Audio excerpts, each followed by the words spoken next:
Good morning बच्चों। मैं हिंदी की शिक्षिका नीतू कुमारी। आज कक्षा 5 को मैं हिंदी पढ़ाऊंगी। जो पाठ 2 है, पाठ का नाम है जरा फिर से बताओ। बच्चों, इस कहानी में एक बूढ़ा आदमी और स्वर्ग से आए हाथी से है। जो बूढ़ा व्यक्ति अपने जोश में होश गंवा बैठता है और वह बिना सोचे समझे अपने परिवार और गांव वालों को स्वर्ग ले जाने के लिए सोच रहा था। बच्चों, अब इस कहानी को हम पढ़ेंगे। एक बूढ़े आदमी ने अपने खेत में इस बार मटर बोई थी। जब मटर में फलियां आ गई तो उसने देखा कि कोई जानवर रात में आता है और मटर खा जाता है। उसने रात में छिपकर चोर को पकड़ने का निश्चय किया। वह रात को ही खेत में छिपकर बैठ गया। उसने देखा कि रात बहुत गहरा हो गई है। चारों तरफ अंधेरा फैला है। आसपास की वस्तुओं में से कभी कभी कुछ सरसराने की आवाज़ आती है। बहुत दूर सड़क पर आते जाते ट्रकों की लाइटें भागती नजर आती है। कहीं दूर से सियारों और नीलगायों के झुंड की आफत मचाने वाली आवाज़ें भी कभी कभार आती है। आकाश में चांद के पानी में अपनी परछाई डालते हुए नीले पीले बादल उड़ रहे हैं। तभी उसने देखा कि एक हाथी आकाश से जमीन की ओर उतर रहा है।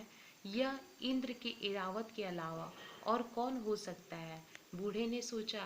कुछ देर बाद उसने देखा कि वह हाथी उसके मटर के खेत में उतर गया है। वह खूब हरी हरी मटर की फलियां खाने के बाद पोखरी में पानी पीने लगा। तो यह बात है, शायद स्वर्ग में खाने पीने की कोई व्यवस्था नहीं है। तभी तो एरावत गजराज आकाश से धरती पर मटर खाने और पोखरी में पानी पीने आया है।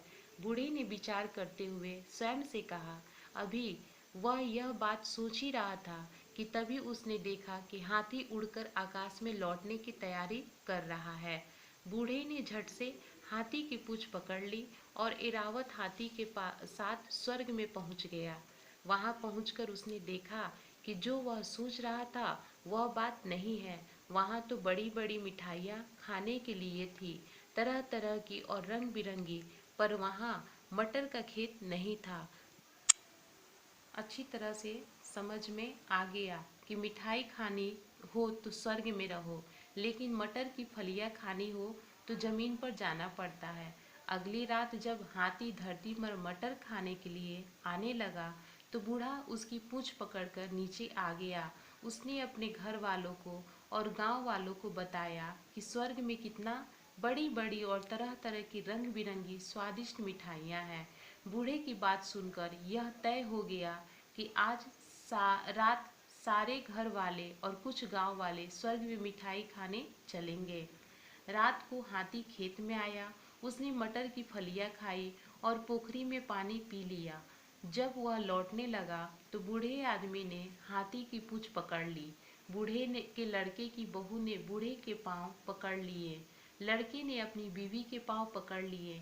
इसी तरह एक के बाद एक सबने एक दूसरे के पांव पकड़ लिए। सब खुशी खुशी स्वर्ग की ओर मिठाइयाँ खाने जा रहे थे। सबके मन में लड्डू फूटे हुए थे। एक बच्चे से रहा नहीं गया। वह बोला, बाबा जरा फिर से तो बताना कि स्वर्ग में कितनी मिठाइयाँ, कितनी बड़ी बड़ी मिठाइयाँ रखी हुई है। बूढ़े ने खुशी से दोनों हाथों को फैलाकर बताया। इतना बड़ी बूढ़े ने बताने के लिए हाथी की पूंछ छोड़ ही दी थी कि उसका शरीर झोल खा गया। झोल का अर्थ होता है कि ढीला पड़ जाना, और उसकी आवाज़ जाने कैसी हो गई।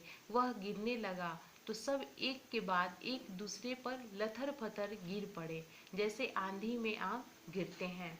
बच्चों, इस कहानी से हमें यही सीख मिलता है कि बिना सोचे समझे कोई काम नहीं करनी चाहिए, नहीं तो जैसे बूढ़े आदमी के साथ हुआ वैसे हमारे साथ भी हो सकता है।